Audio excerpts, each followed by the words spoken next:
Hi, my lovely sins. Thank you so much for the amazing feedback. I'm just beyond words of the support I've gotten from all of you.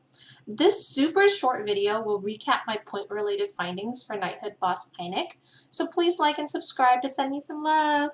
Stick around if you're looking to achieve high-scoring points and how to get there. Now, of course, before you even attempt the Slater crit strategy, these are key items you need to take into consideration to save yourself the headaches and tears. It's a given, okay? If you want to achieve a high score to really have a 6 out of 6 Durari. And my other videos really do explain more in depth on the equipment of each one of the heroes, so please check them out if you want to see how I run and I dominate extreme, hard, and normal. So a lot of veteran players already know this, but I do want to reiterate why we're using Green Galther, why we're using Helbram, and why we're using Slater. And in order to do this, we're going to prepare for extreme and hard. So this team, Green Galther, he does not have to be 6 out of 6. Durari is our damage dealer, right? But Galther's passive is a limit of 5 times stacks. And at max, it's going to be 35% increase to attack related stats. So what does that mean? That means 35% to crit chance, 35% to attack, 35% to crit damage, and 35% to pierce rate.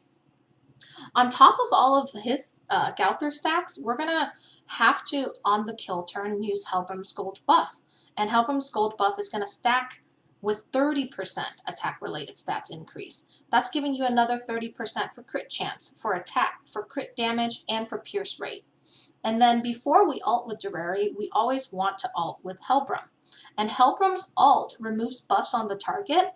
And in this case, Einek, that defense buff on Einek is going to take down that 30% resistance, that 30% crit resistance, that 30% crit defense, and that 30% defense, right? And Slater, when using him for his passive, of course.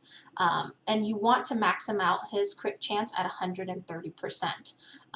Try to get it as max as possible because you might get the perfect RNG run, but if he's not at the 130% crit chance, you're just not going to crit. And I've done that a couple times, so I've worked at that, okay?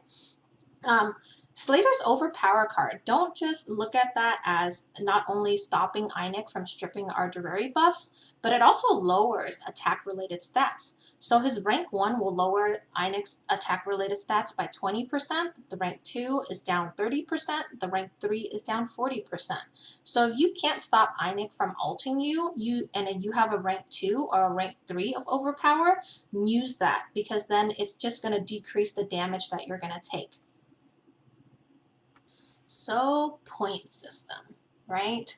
As you can see, the point system changed shortly after Einek has been released. They of course changed that after 2 days. This data sheet right here is only on extreme. Some of the data are not mine, but it is helpful for comparison. Through this, my findings were you receive 1 point per 3,333 damage on kill. Okay, then you get another 1 point for every 500 CC that you have. And then lastly, you get 1 point for every 500 HP remaining. And if you look on the first column right there, that's the most recent one that I did to achieve this score the last week. And the most points that I got on there is the great damage dealt against the enemy. And what I believe, and correct me if I'm wrong, but what I believe is that when you kill him on the first stage, that damage dealt will add to your crit damage dealt on your kill turn on turn 9. So I got 3,300 on that, and that's the highest that I've scored.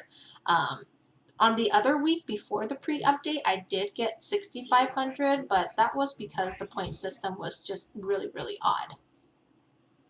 So after they patched that, week 2 really gives us a glimpse of what the point system can generate for us. And you can see that really the HP, you get 1 point for every 500 HP remaining. So that's why it's just crucial for you to work toward maximizing those HP rolls on your characters and also upgrading their headpiece cosmetics in the closet. And After doing most of the runs, I've come to find that attack crit sets are more effective for these runs. I mean, I've done the triple crit, but it didn't net me the score that I really wanted. And if you look here, if you look at the first column again, this was just the optimal run for me. The only way that I can score a little bit better is that if I continue to max out my HP. My Durari, 6 out of 6, but all her headpieces, I think I'm too short of maxing those out. I've really focused on maxing out Gauther as well because he's used for all 3 of these stages and also for the other knighthood boss. So you can pause this video and basically just take a look at that data. Maybe you would want to input your own data to see where you're scoring. But just broad strokes for you guys here. So the Slater strategy will net you high scoring points on extreme and hard. However, for normal difficulty for Einek, you're going to get the most points with a mono red team. And that's Red Gauther for his attack disable, damage dealer Durari, of course, our favorite commandment of Petty, the one and only Zeldris, and then Tweegod for his 30% HP increase for red characters. Which are the red units, right? Again, you can check out that video for the equipment stats and how to net a great score for that run.